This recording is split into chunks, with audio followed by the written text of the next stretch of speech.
कौन होइछि मदना भाई तमे एठी एमिति कोन बसिछ जे नाई संपदा दी ए वर्ष अमर काम तो सइला चाष बास नाही एबे टिके फांका थिलु बसिछु आमे सेति पई आ एमिति फांकारे बसुछ कोन कृषि जंत्रपाति मेला हेउछि जीवने की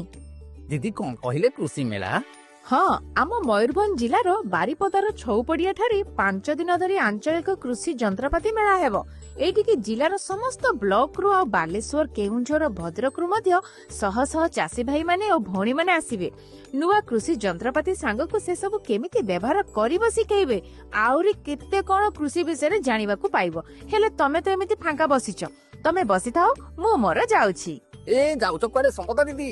मु कृषि मेला को न जाई कोन आमे एठी बसिबु आउ थरे भलसे कहनांती आंचलिक कृषि जंत्रपाति मेला 2025-26 मार्च 6 तारिख रु 10 तारिख स्थान छौपड़िया बारिपदा मयूरभंज जिला कौन मने रहिला तो मदना भाई हाँ दीदी मोर पूरा मने रहिला मार्च 6 रु 10 तारिख छौपड़िया बारिपदा आंचलिक कृषि जंत्रपाति मेला 2025-26